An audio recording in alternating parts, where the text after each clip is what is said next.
berdua Pak Sek ini? Ya sama nanti Ya. berdua lah. Ya, terkait kegiatan hari ini Pak di Rakernas ini, pesan apa yang bisa disampaikan? Jadi memang ada dua hal yang jadi stressing kita pada kegiatan siang hari ini.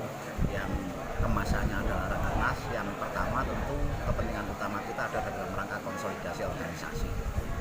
Organisasi APRTN Indonesia ini memang organisasi yang punya sifat khusus karena hal yang melatar belakangi kita kumpul dan bersatu dalam wadah ini adalah persamaan kepentingan perjuangan. Jadi roh dasar dari APRTN ini adalah semangat perjuangan untuk memperjuangkan hal-hal yang berkaitan dengan rumah hunian kita semua yang saat ini tengah berkonflik dengan salah satu BUMN, dalam hal ini PT Kereta Api Indonesia. Jadi kita berkumpul di sini untuk lebih memberikan pemantapan dan penguatan daya juang dalam ikhtiar kita untuk menyelesaikan konflik panjang kita dengan Kereta Api Indonesia, dan kami meyakini akan dapat dicarikan solusi yang terbaik, apalagi saat ini pemerintah tengah gencar dengan program reforma agraria. Kami sekali lagi kumpul ini kalau kepentingan eksternal kita di samping konsolidasi untuk kepentingan internal kita, eksternal kita kembali mendesak kepada pemerintah melalui semangat reforma agrarianya untuk betul-betul bisa hadir menyelesaikan konflik warga masyarakat dengan salah satu BUMN, dalam hal ini PT Kereta Api Indonesia. Itu secara umum. Nah, hal-hal teknis yang berkaitan dengan apa saja kira-kira langkah yang akan kita lakukan, baik dalam kaitannya dengan kepentingan internal konsolidasi tadi atau kepentingan eksternal dalam rangka penguatan perjuangan, ini Pak Sekjen bisa menyampaikan secara detail. Saya kira itulah. Kalau boleh tahu Pak, sejak kapan Pak ini terbentuknya ini, atau karena sejak waktu konflik gitu, tahun berapa itu? Jadi kalau konfliknya itu sudah panjang. Sebenarnya perjuangan ini sudah dilakukan, ini turun sudah ke generasi kedua.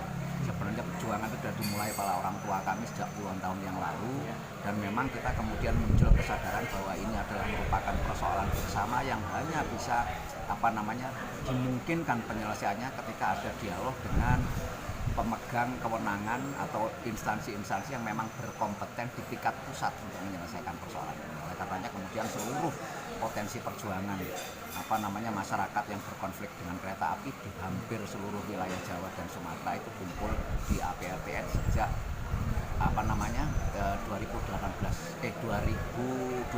kemarin. Kalau sebelumnya itu memang kita berjuang secara parsial di masing-masing daerah, baru muncul semangat untuk merasa perlu kumpul itu sejak tahun 2021, di akhir tahun 2021, tepatnya 18 Desember 2021 lewat kongres di Surabaya. Kalau 2010 dulu kan pernah juga hearing dengan Dewan itu Pak ya? Itu masih parsial. Itu masih parsial itu Pak ya? Jadi di masing-masing daerah, termasuk yang ada di Surabaya dan Jawa Timur. Iya. Saya kira itu dari saya. Pak Sek. Regulasinya selesai. Apalagi saat ini pemerintah gencar-gencarnya dengan jargon reforma agraria. Sebenarnya seluruh ikhtiar pemerintah dalam rangka memberikan penguatan baik regulasi maupun kelembagaannya yang berkaitan dengan reforma agraria itu kalau konsisten betul pemerintah selesai. Hanya ini yang kita merasa bahwa pemerintah tampaknya setengah hati dalam melaksanakan program reforma agraria, karena salah satu tugasnya menyelesaikan konflik. Konflik ini tidak akan panjang kalau pemerintah hadir betul gitu, dan konsisten dengan regulasinya. Ini kan masih debatable saja.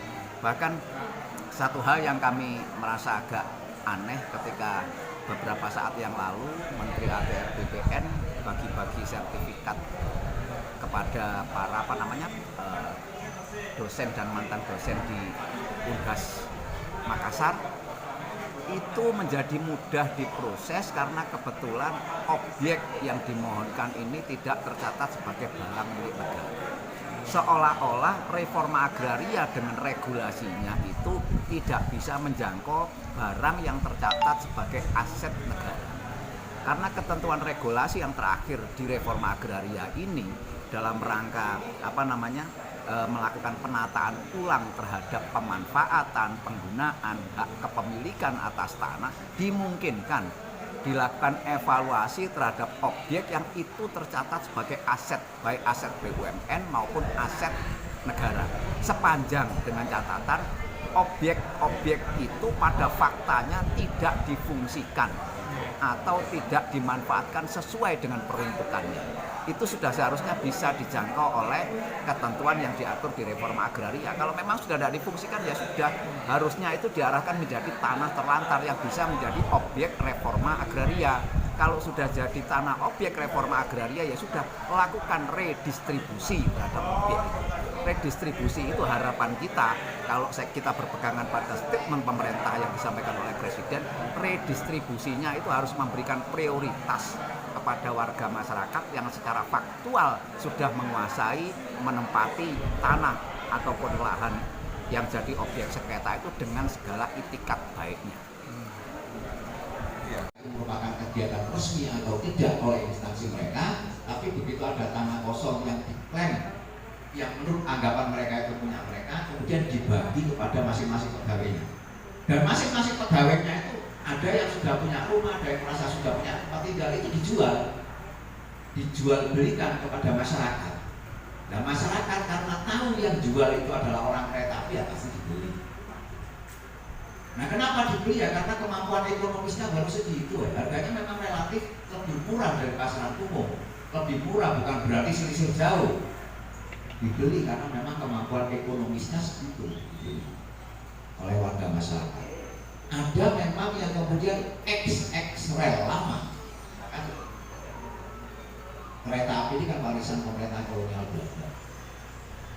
Ada beberapa jalur kereta api lama itu yang tidak difungsikan, itu setelah terbengkalai sekian lama kemudian ditempati oleh warga masyarakat. Ditempatinya pun bukan gratis, itu hampir nggak ada yang gratis.